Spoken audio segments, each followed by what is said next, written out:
purchased in 1782 by a Frenchman, Pt.1 de Launay. It is the oldest documented plantation home in the lower Mississippi Valley. House goes to his daughter and her husband, Jean-Noel Destrehan.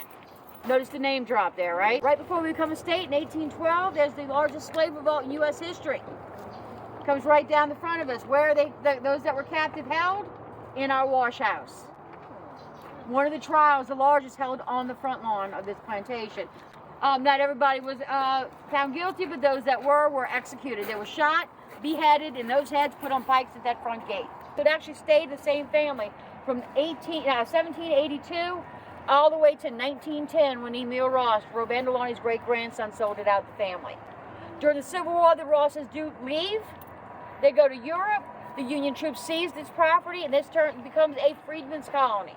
There's 2,000 people who utilize the services here. About a third died on the property. This is not everybody, but this is a lot of the people that were enslaved on this plantation. So these are some names we may come across through y'all's investigation tonight. It was left abandoned until 1971 when the River Historical Society received a donation from Amico and restored the house. So it's still the same bricks. The floors above us, all those cypress beams are original, built by Charles McKay, those 7 men. It's absolutely amazing. Wow. 3 years and not a power tool or a Home Depot. I stopped, kind of watched her, and she disappeared. And I looked back at my group. I'm like, oh, I'm sorry. I just got distracted there for a minute. And all 5 of them looked at me and went, we saw her. Hazel has talked to Lydia. Lydia sat here many times. I think that means that one of the spirits are in here. I smell the cigar and the tobacco mixed. It smells good too. Yeah. You smell it. It's like right in that spot. I smelled it. Thank you. I have not done that yet. I've been here since 2016, and that's the first time I had a cigar smoke, so I'm happy. This is the horse I mentioned earlier that is in here. What I tell the guests is because, people don't control their kids anymore. In reality, so many guests have been unnerved hearing laughter around it. So now y'all know how to the basis. Y'all turn. Louisiana is known for its food, culture, the outdoors, and some of the most beautiful historical plantations in the country. And as with any area that is enriched with history, there's probably paranormal activity. Louisiana Spirits Paranormal Investigations is a serious group of professional and analytical individuals dedicated to investigations and research of paranormal activity. This is our state, and these are our Louisiana Spirits. The Germans were the first settlers in this area. Of course, before the Germans, you've got the Native Americans. There were French explorers, there were French trappers. Before that, there were Spanish explorers. Now, the Native American settlement was across the river, but they had canoes. They came back and forth. So, there are years going on before we start what we keep track of in our history. House property purchased in 1782 by a Frenchman, Robert de Launay. It's an indigo plantation. He wants a new house. There's a house here, but he's too good for that one. So in 1787, he has this house built. It is the oldest documented plantation home in the lower Mississippi Valley. There are only 3 buildings in the quarter that are older. There's a 1788 fire. Wow. So Ursuline, Madame, not Laurie, she's younger. Oh, Legacy, Madame Legacy. Yeah. And John Lafitte's blacksmith shop. So beyond that, we are the oldest. He has it built. He doesn't enjoy it long. He dies in 1792. House goes to his daughter and her husband, Jean-Noel Destrehan. Notice the name drop there, right? Now, they turned it into a sugarcane plantation, one of the first and largest in the area. Now, while he's here is when the Louisiana Purchase happens. So now we've become part of America. People are not happy about it. But that transfer from the indigo originally to sugar, 56 enslaved now means 150 need to be here working that sugar. So it becomes larger. We're not quite at, we're 1803, we're part of the U.S., we're not a state yet. Right before we become a state in 1812, there's the largest slave revolt in U.S. history. Comes right down the front of us. Where are those that were captive held? In our wash house. One of the trials, the largest, held on the front lawn of this plantation. So there's ties with that. Not everybody was found guilty, but those that were executed. They were shot, beheaded, and those heads put on pikes at that front gate. So we become a state in 1812. This is a successful sugarcane plantation until the Destrehans die in the 1820s. Him in 1823, her in 1824. Now, out of their 14 children, you know, there's no television going on back there. You're very boring. So 14 kids, only 5 of them outlived their parents. 3 of them made it to the age of 30. It's diseases. You know, this is literally the wealthiest family in the area. They could afford the best medical care. Still. Yeah, right. Still. The enslaved, that, you know, they're having their own, there's separate epidemics is the word I'm looking for, going on amongst the enslaved populations too, all along this area. So their daughter Zelia is the next owner. It stays in the family. Zelia, her husband's name is Stephen Henderson. She was forced, it was an arranged marriage. She married him, she's 16 years old. He was 46. Ooh. Yeah. It was the way of the times back then. Yes, it was. Different And now. yeah, old enough to be her daddy. So anyway, she unfortunately dies young. She's 30. She's on a trip in New York. She's up there at the hotel. It's her and her husband's lawyer with her. Dies mysteriously. There's nothing written on that death certificate. She actually co-owns the house with her brother, Rene Noel. Rene, a couple years later, is up in New York with that same lawyer. He dies mysteriously with nothing on that birth certificate. I know Zelia's body was brought back. Oh, actually, Renee's is too. They're buried together next to each other over at St. Charles Borromeo. The house still stays in the family after Stephen dies 8 years later. So he goes to Zelia's sister Louise. So another one of Jean Noel and Celeste's daughters. Louise has 6 children. One dies in infancy. In 1853, 2 of them die of yellow fever. Another one that year ends up institutionalized after losing both his brother and sister. 1853 institutions are a death sentence. 2 brothers survive. One fights in the Civil War. He dies a year later due to complications. 1 child out of the 6 goes on to own this house. So it actually stayed the same family from 1782 all the way to 1910 when Emil Ross, Robert Deloney's great-grandson, sold it out to the family. During the Civil War, the Rosses do leave. They go to Europe. The Union troops seized this property, and this becomes a freedmen's colony, when a place where the former enslaved could come for any aid they may need to help them with that transition. Many were sick. There were many deaths. In fact, I have tons and tons in that list. There's 2,000 people who utilize the services here. Would you say half or a third died? About a third? About a third. About a third died on the property. So, you know, there's a lot going on here. Yeah. I have had personal experiences, dining room, Papa's room, Lydia's room, my office, which is the upstairs wing on the opposite side. In the slave cabin we're to go by, many guests, I've never seen it, but many guests have seen children in there. I was telling somebody, there he is, about the rocket horse that people would hear children around. So we had that in a separate building. I work here, I can open those doors up. So we have a lot of that going on, and we have, Stephanie's here, she does a nighttime tour. They're doing a haunted tour, something they just started. So if y'all find anything good, you can add that to the tour. Now my guide, I've been locked out of the house. oh yeah. I've been locked out of the house, yes. And when I told my co-worker, I said, why was the back door locked? She said, it is not locked. Walked over and opened it right up. But I was locked out of 3 doors in the house. Yeah. Now, speaking of precautions, she brings her granddaughter here. During the summer, she's one of my little volunteers. I give her little jobs to do. And she talks to somebody in the house regularly. So that's why we brought her in. She's already went and talked to her and let her know y'all are here. Thank you for And coming. to be Thank you. cooperative. Yeah. Thank you for coming. That Appreciate one's a little it. naughty. There's more than one ghost she knows about, our spirit, but the one she likes, she says is a little naughty, but playful, not bad. Okay. I have never felt uncomfortable in the house. I have No. never felt any danger or anything malicious. God. It's a kitty. It's a kitty. Hey, buddy. It's marbles. All right, this is where many guests have seen children. And we do have, if you notice, is the schedule here. This is from one of the inventories, which I was about ready to get my flashlight out. So Nope, these hang on, I are got the you. name. This is not everybody, but this is a lot of the people. A lot of the people that were enslaved on this plantation. So these are some names we may come across through y'all's investigation tonight. Oh, wow. We didn't make them up.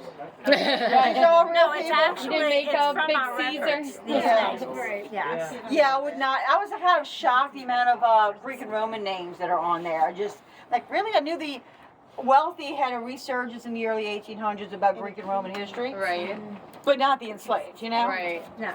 For us, it's so much information. It tells me where they're born, their age at the time, their skills, their health, sometimes their behavior. Look at this guy over here. Philander. Addicted to running away. Addicted to running away. All of that affects that final price tag. Now, this column here, the 1838 column, you take any of those figures and multiply it by 30, you'll get the approximate value in today's money. So just so sometimes it's easier to see. So we have most, for lack of a better term, expensive. In Essex, he's a 28-year-old man. He's a Cooper. He's $1,500 back then. Wow. In today's money, it's about $45,000. And then there's Babette, a 60-year-old blind woman, valued at $5. Oh, wow. That's Yeah. why they sent the Irish to do the nasty work. Yeah, because Right. they were the cheap ones. They were cheaper than that. And then go into the past was our oil company from 1914 until 1958. That point, it's outdated. They tore down the refinery and abandoned the property. So this was left abandoned until 1971 when the River Historical Society received a donation from Amico and restored the house. Yeah. There were rumors that Jean Lafitte buried treasure here. No one found any treasure. I do know that Jean Lafitte was very often seen on the Harvey Canal, which used to be the Destrehan Canal, but Jean was grandson-in-law widened it to the Harvey Canal. His son Nicholas Noel lived on the opposite side, which is now Gretna, which is most of Gretna was Nicholas Noel's plantation. Many times Jean Lafitte was there visiting Nicholas Noel. So it's not really that far-fetched, but the house was already built by that time, you know. This was the cooling room, 18 inches thick walls. This is where all the perishables were held. So you got your meats, dairy products, fruits, vegetables, and of course, the French wine was all stored in here also. Can't miss that. These arches are actually particular to our, was actually kind of a perk from getting this man to build the house. I'm going to introduce him in a second. Most plantations at that time, this was a solid column holding those fireplaces up the top. He understood those arches are just as strong. So by doing that and offsetting ledges, we could add shelving and get stuff off the floor. So that was a kind of a novel thing going on in the 1780s. The builder of the house was an enslaved man from a different plantation hired to come here and build it. During the course of the time he's building the house, he does achieve his freedom. He finishes the house as a free man, goes on and starts his own plantation a little bit afterwards. His name is Charles Piquet. We do have a copy of the contract for him to build the house. Back then they could loan their enslaved out. Providing the enslaved got paid for it because it's not their normal duties, and yes, his owner got a fee paid him also. So he was paid with an enslaved man. First time I've ever seen an enslaved man owning another man, but he does get his freedom 2 years later, so maybe they knew that was going on. Cow and her calf. 5 bushels of corn. Thank you. 5 bushels of rice. I couldn't remember the amount of Cow and a bushels. calf. And 100 piastres, which is the unit of money back then. It was him and 7 other men. So 8 men built this house. We know the names of him. We know Lavier. We know Louis, Jean-Louis, and Francois. 3 of them, we don't know their names, but they built this house. These bricks you see all around are original. You'll notice there used to be doors there that filled in with bricks that were in this wall that was here. So it's still the same bricks. The floors above us, all those cypress beams are original, built by Charles Piquet, those 7 men. It's absolutely amazing. 3 years and not a power tool or a Home Depot. Now we also have learned recently there is a dry well about here. It's closed in now. It was a brick line dry well here and right in front of that archway too, kind of in the center of the room, where more of the precious perishables would be held. It's going to be cooler down in the ground. In this room, I'm talking here one day, and for some reason, this, where's Ann? I'm right here. Wasn't this further up? Yeah. Okay, good. I'm standing back here because this table is a little bit further up. I have 5 women here with sisters on their trip together, talking in the dining room, and all of a sudden, she's in a Regency wear because I pay attention to that. Woman, it was a smoky form of a woman, early 1800s clothing with her hair down. Walked right past me between that post and the table here, because there were doorways here at one point. I stopped, kind of like watched her, and she disappeared, and I looked back at my group, I'm like, oh, I'm sorry, I just got distracted there for a minute. And all 5 of them looked at me and went, we saw her. She didn't acknowledge me, she just walked on past. But that has happened here. I don't know of any other stories in this particular room other than that. But I don't know every story, unfortunately. I know the next room in the butler's pantry, I've had the doors open on me. I always attribute it to the wind, but that, y'all was like 3 times. It was not the wind, it was a legitimate, like just, I'm coming in here. Lady in white is probably who I saw in the dining room. People have been seeing the lady in white forever. Yes. They'll see her walking upstairs. I would love to see her. On the upstairs, awesome. yeah. Now, one time this was a bedroom, at one time this was a library. I don't know a lot about activity in here, but I knew years ago, people did see Jean Noel's son, Nicholas Noel, in that attic. Oh, wow, okay. And they've seen an enslaved man in that attic. Like through the screen? Through the glass. Now, the reason we got that there, so you can see the main support beams for the roof up there. The whole house is actually built with mortise and tenon joints, so there's no nails in the frame of the house. So that's why we have that up there to show that off. Elevator just opened. Yeah. What? The elevator just opened. Oh, is that What? just closed? Yeah. Okay, it just closed and I looked. Okay, I got it. We're so used to it. I saw it closed. So many times I'll leave the work box and offices upstairs. I walk over to the elevator, I walk up, it opens the door. Thank you, Lydia. I get in and it goes down. One day I was doing I even press the button sometimes and it goes down. That's her way of letting us know that she's here. Yeah. Look, here it goes. Yeah. I just. That's it. That's cool. She likes to just. Oh, wow. And Oh, I just got chills too. I don't know why. I just got chills. Yeah. When we get to my room, I'll give her. She's showing off. Because it's warm here, I'm hot. Get that When I on get video, there, she's because gonna that's be gonna freezing, be. so, Yeah, could you close it and do it one more time? Thursday, I'm here with the New Orleans people, the Charter people in the afternoon with Tricia. It wasn't a hot, I don't know what happened in that room. All of a That's been sudden, open for a hot, minute. busy. There it goes. So I sit down with it, we go to Lydia's room. The elevator opening and closing. There it goes. Thank you. Wow. Nice. Cold, I mean, No one's in there. Mercy. I gotta, She's blinking yeah, a Mercy. light. as She's long blinking as a I light. don't have, take my phone, See it? Uh-huh. It just started I have blinking. one that's blessed. It wasn't blinking last time? No, it was Okay. working, yeah. Not The first time it opened, it wasn't though. Oh, really? That's cool. St. Michael's medal. Yeah. And Baltimore Police Department, I got all its people, and I had enough extra blood, and I was wearing it one day, and I'm like, You should have got that so we could send to Marcy. There we go. There's no one out there. She is showing off. She is. Thank you though, Mercy. Merci beaucoup. Yeah, see. It's just I didn't get anything. Would you mind doing it one more time? I said, I've never had anything mean or malicious, I'm good, You know how comfortable you are with the elevator, you know? Yeah, it don't take much to entertain us, does it? No. We're easy. Oh, listen, when I was a 5-year-old kid, just put him close in front of something. But I'll Life's not tell you, even especially winking when I was in a boot, actually should have Close. It wasn't even Can functioning. Can you do it one more time, please? One more time? About a month and a half. Thank you, Mercy. Thank you. Merci At the end of the day, I'm tired, I'm exhausted, and she just opens. You gotta send that to Marcy. Not even a second thought. Did you see it? It keeps opening. Yeah. They said every now and then it'll open and close, but it keeps doing it right now. That's Celia, that's the girl that was battered at 16, and we don't know what she died of.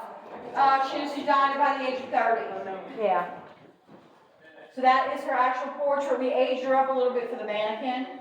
The one over the piano, that's her sister-in-law, Eliza. Eliza was her brother Guy, second wife. No, Guy was her second husband. Got it backwards. Yeah. She actually outlived 3 husbands. all natural causes. She's not a black widow. And she has, gave birth to 12 kids. Now the portrait over there above the sewing kit, that's Louise, the fourth owner. She owned it after her sister Zelia passed away. Above that is her brother Nicholas, and I'm going to give Nicholas's story in a different room where I've had so happy giving Nicholas's story, so I'd rather do it over there. The tub is a family piece. The bidet or that stool in there is a family piece. The bed here is, as well as that armoire. Oh, no. And the commode here, which is where we get that term from. It's a nightstand housed in the not original chamber pot. So we're not going to get any original, stuff. Right. But this was Lydia's bed here. This was her personal bed. Oh, okay. Oh, this is Lydia's room now. This is Lydia's room. Hello, So Lydia. everybody in here? Yeah, they were very short. Very short. Now, Hope you're Lydia not was sitting right the here. daughter of the fourth owner, Louise and Judge Ross. And Judge Ross was actually a two-time Louisiana State Supreme Court Justice. This is Lydia's portrait here. She's 14 years old there. Oh, wow. Like I said, this was her bed. This was her room just about her entire life. 3 years after that, in 1853, she catches yellow fever. Aw. There's a large epidemic that year. Close to 12,000 people in the region died from that. Actually, 1 in 15. So it affected, one of us would be dead from it. Right. Wow. 2 weeks after she passes away, her younger brother, Honorary, dies of yellow fever. Now the parents, of course, they've got other kids, they want to keep them healthy. They move to the other end of the house, send some away. They're not even taking care of Lydia. Damn, it's cold already. They're not even taking care of Lydia and Honorary. The priest from the next door neighbor was St. Charles Borromeo or Red Church. Priest, Father Fred, was here to take care of them. He treated her like a little sister. They used to trade oranges for pecans. He was close with the family. So he wrote in his journals how horrible of a disease this is. He called it a black vomit disease. It tore his heart apart that she passed away. And she was, although only daughter, probably a little spoiled, but not rotten. She was supposed to be, as far as we can tell, an absolutely lovely, delightful little girl. After she passed away, her parents blamed him. The priest didn't do enough, didn't pray enough, didn't do enough to save her. And then he was actually banned from Honorary's funeral. After both of them passed away, their brother, Nicholas Adolph, was mentally disabled. He had a breakdown. Understandably, his beloved sister and brother dies. I don't know how Louise held it together, to be honest with you. He had a breakdown, they ended up putting him in an institution. Which, back then, there's no good that comes out of an institution. So his family lost 3 kids that year. Hazel has talked to Lydia. Lydia sat here many times. Okay. I have never actually seen her other than feeling her, but Hazel has. If Hazel has had any experiences, would she Yeah, be where willing to is share Hazel? any? Hazel? I don't want to force her to, but if she's willing to. She's here on her own. Hey, Marie. Hey, Marie. You're up. Hey, Marie. They would like to hear your experiences with Lydia. Tell them Like- about the day. How about tell me and they hear it? I'm Yeah, cold. It feels colder right over here. I'll start. Yeah. I came up here with a It's like- tour. Yeah, you're cold. And it was a large tour like this. And Hazel was helping me that day, and I said, let Lydia know that I have a big tour. She said, she can hear and see you now. I said, okay. And I said, is she in Mama's room? She goes, no. Where was she? She was sitting on the bed. She was on the bed. And there was a divot on the bed. Oh, She was okay. sitting on So the you bed. actually see Lydia, which is why I called your grandma to bring her in here. Bring you video. Sometimes you can see like a dent on the bed sometimes. In Mama's bedroom, Lydia's bedroom, or Papa's bedroom. And I've seen that before. Is she in here now? I don't think so. Because when I came in here, I felt that it was cooler. To me, I think that means that one of the spirits are in here. So now I don't feel anything. But earlier I did, before the tour even started. So Lydia was, or someone was in here. Yeah, she's still in the house somewhere. She's in Yeah. the house. Oh, okay. Do you think Wayne thinks she's You don't know yet? Have you had anything interesting happen with Lydia? No, not really. You Not talked really? to her for us. Now, I was given a tour, it was inner city Chicago kids. So you know, lower income, I don't know. So I'm giving the tour, I'm talking to you about Lydia, and one of the little girls looks at me and goes, oh my God, wait, somebody died here? Before I got a chance to answer, the shutters in the next room slam shut. Now the shutters are like this, okay? They all slam like that. Right. There's two on the front, one on the side. Those all closed. The next room's got shutters. They were fine. So the next room is bigger. Okay. And Lydia is back and forth between the two rooms. This is my favorite room of the house. That's yours? Yeah, I Have went. you had anything in here? Huh? You had nothing in here? Oh, Experiences? right now I'm feeling like she's behind me, so there's no way a draft could not hit her. I'm feeling like cold hit the back of my neck, hit the back of my arm, he felt my arm. Yeah, your arm was cold. I'm freezing, like someone's behind me.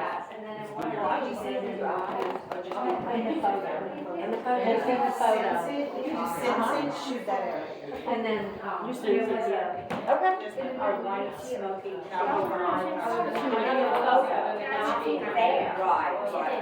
Alright, everybody, Hazel's telling me, during summer when she's here with her grandma, the other guy that works today brings her great-granddaughter with him.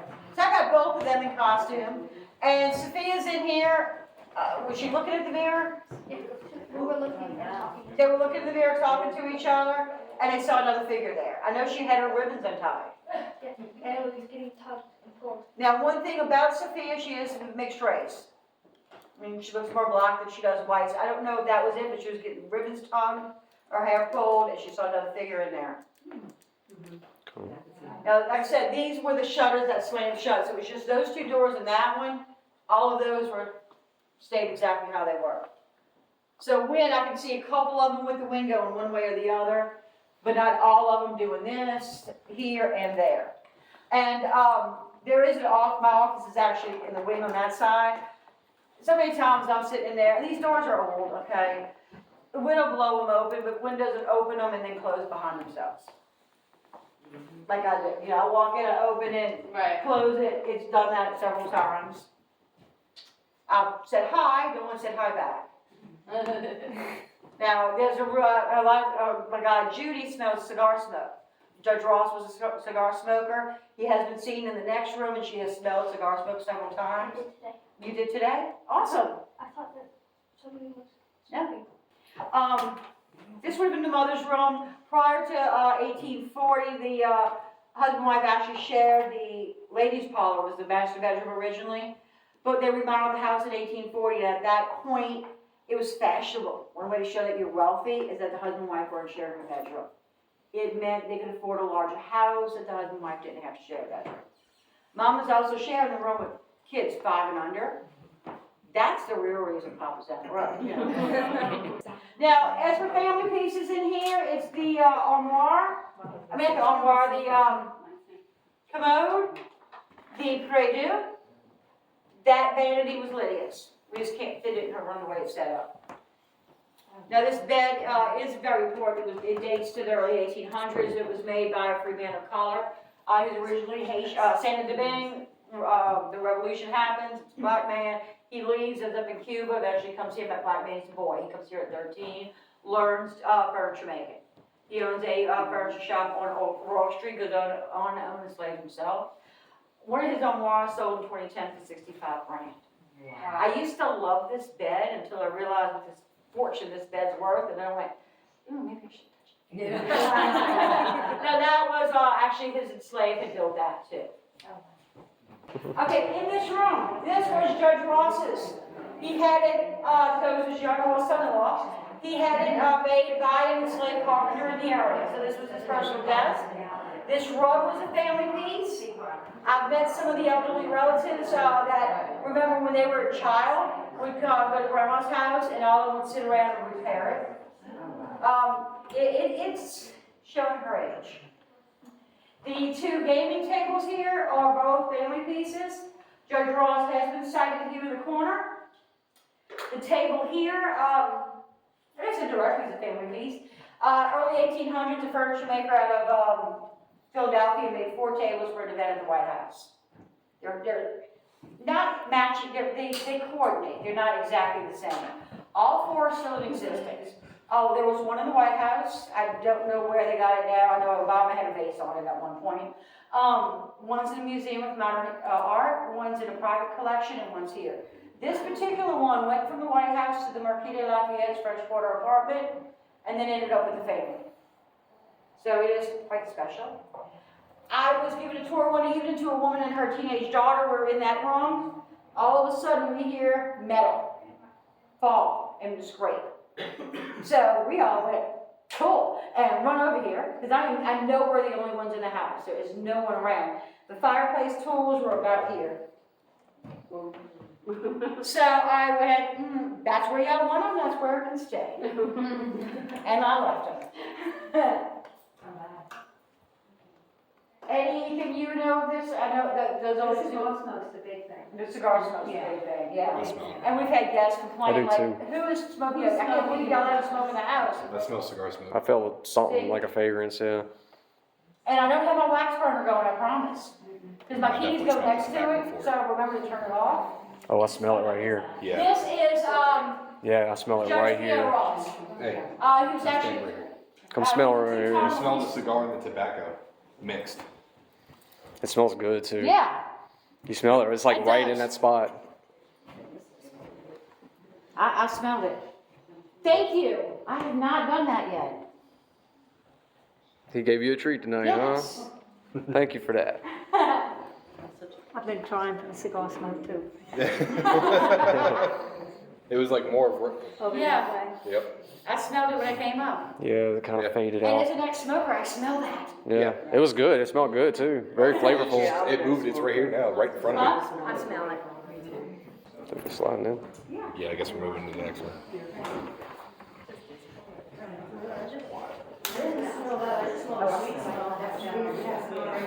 Yeah, you smell it in the doorway. I smelled it in the doorway when I came through.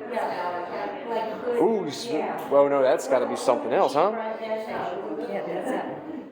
That's something else. That almost smells like Now, all the purple. fireplaces are faux marble now. They were stolen during that year the house was abandoned. They were original marble. I know, but it's okay. Hey, I've been here since 2016, and that's the first time I had a cigar smoke, so I'm happy. Now, this is another family piece, this Pray Do, just to let y'all know. That's about it of the family pieces, huh? I think so, yeah. Now, that portrait Nate I asked about Judge Ross, the fourth owner, the two-time Louisiana State Supreme Court Justice, that's his official portrait for the state, but there's another portrait of him. Now, after he passed away, his son, which would be Brenda Benoit, his great-grandson, took over the home, and that's Emil Ross right here. Now, in this room, I'm going to talk about Jean-Noel Destrehan had, I said earlier, 14 kids. Out of 14 kids, there is only one grandson with the last name of Destrehan. I almost said Benoit. That's the last name of Destrehan, and his name was Asby. So his dad, Nicholas Noel. Nicholas Noel has had a horrible life. He's been seen here. My future daughter-in-law has claimed she's seen him a couple times here following her. He married young. He's married to a Victoire. They have a bad marriage, but they get back together. She gets pregnant. She dies during childbirth. So he loses both his wife and his two babies. He was having twins. He remarries. He has 6 more children, 5 girls and 1 little boy named Asby. Before Asby's even 10 years old, his mother dies. One of the thousands of diseases around here. Nicholas is worried. He's lost now 2 wives, 2 children, tons of his brothers and sisters. He wants his children to grow up healthy, just like any of us would want our kids. He sends all of those kids up to St. Louis, away from the tropical diseases we have here. St. Louis was a little different back then. So, actually there's streets named after him up there. There was a lot of property. Those girls, he actually sends them to a convent. He sends Asby, his son, to a Catholic orphanage. They know he's not an orphan. He ends up moving in with the people who run it. When, during that time, he's also, Nicholas Noel is a sugar planter. He owns basically what became Brenda, right along what is now the Harvey Canal. His daughter actually married Joseph Hale Harvey, who who widened that canal, so it went from the Destrehan Canal to the Harvey Canal, and that was the Harvey Castle was his daughter. Well, he's in his sugar house, they're grinding sugar. What happens? His arm gets caught in it. His arm gets caught all the way to his shoulder. He tells his slave, hey, get a hatchet. The slave are not allowed to hurt their owners, especially go at him with a hatchet. But he's also has to save Nicholas, so he's in a corner. Eventually, he agrees to, he's nervous because Nicholas dies, he's dead. Right. But he does chop off Nicholas's arm. He's free from that grinder. He survives. He actually changed his name. He started signing everything. Instead of Nicholas Noel, Nicholas Manchot. It meant without arm. He has been seen with and without arm around here. But he dies by the time as he's 15 years old. There's a will. Huge will. And in it, the girls are allowed to come back home. Of course, they're still getting married off. But Nicholas isn't. He's not allowed to come back to Louisiana until he's 21 years old. Nicholas is still trying to make sure as he's going to grow up strong and healthy. Well, if he decides not to follow it, well, he's losing 2/3 of his inheritance. He inherited his guardian, which was our cousin, wrote that young guy, will live the life of luxury and never have to work a day in his life. So that's the size of this inheritance he's getting. You know, he's Hollywood level or higher. He stays away. He's not stupid. He actually turns 21 in Pass Christianity, Mississippi, because the family, of course, has a summer house in Mississippi, you know. He turns 21, comes back here, and he doesn't know really anybody. He's been gone since he was not even 10 years old. And then Civil War breaks out. So he goes with his uncle Judge Ross and his aunt Louise. He goes to Europe with them during the war. They're escaping from the Civil War. In France, as he finds a Louisiana girl. And you know what happens? We're awesome, right? Yeah. He falls in love with her. They get married. She gets pregnant. He catches smallpox. Dies 5 months before his baby daughter was born. They are doing everything they can to ensure he lives. He's strong, healthy, and makes sons. He dies in the moment. Now that baby girl grew up. Actually had 2 husbands. Her second husband had some children. One of the children's name was Robert. About 2018, Robert was a visit. He's late 80s. This was basically his deathbed bucket list trip.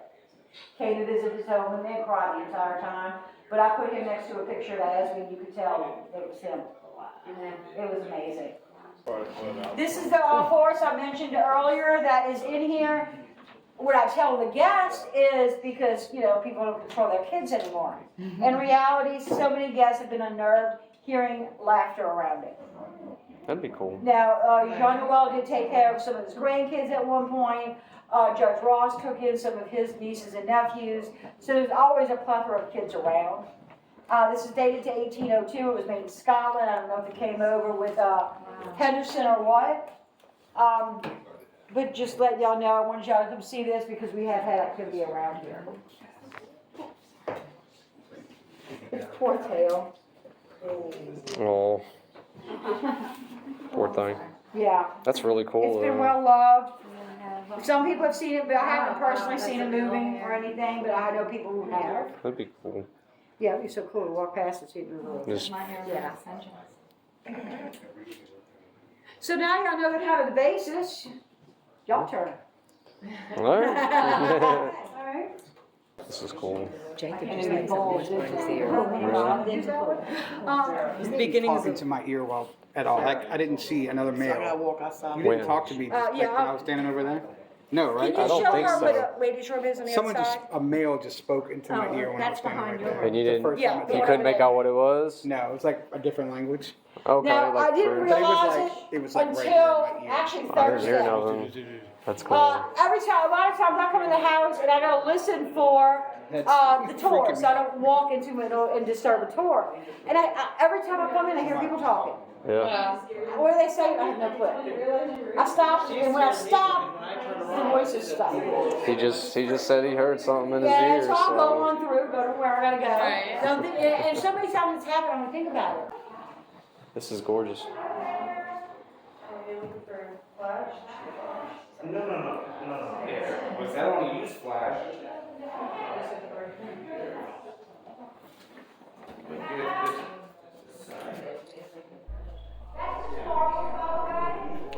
All right, yeah, we need to get downstairs and slowly start getting ready to go.